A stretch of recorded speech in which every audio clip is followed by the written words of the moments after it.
Okay, in this video we're going over the solution to the second problem from Exam 2. The second problem asks you to state and prove the convolution property for Z transforms.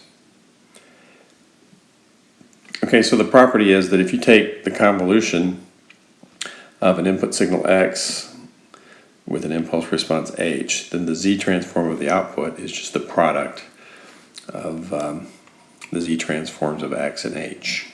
Okay, so in other words, if we state the property, Y of Z would be X of Z times H of Z.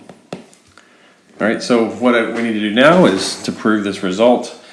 And so we start with the definition. Here's the signal. We plug that into the signal spot on a Z transform. Okay, and then we use the definition of convolution. Convolution is the sum from k equal minus infinity to infinity, x of k, h of n minus k. All right, so we have this nested sum, right? There's a sum over n first and then a sum over k second. All right, the standard trick for a lot of different proofs is to interchange the order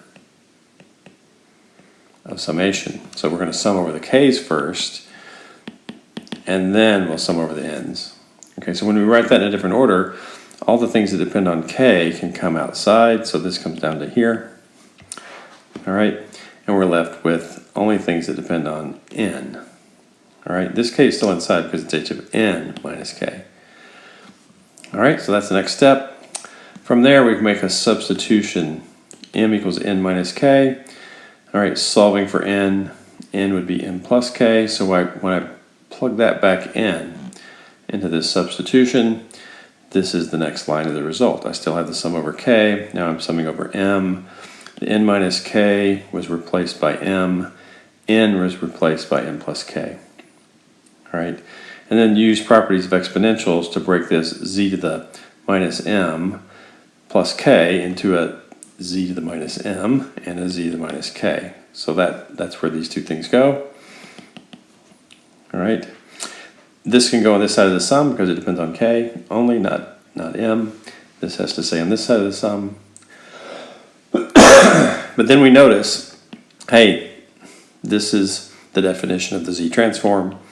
We recognize that pattern.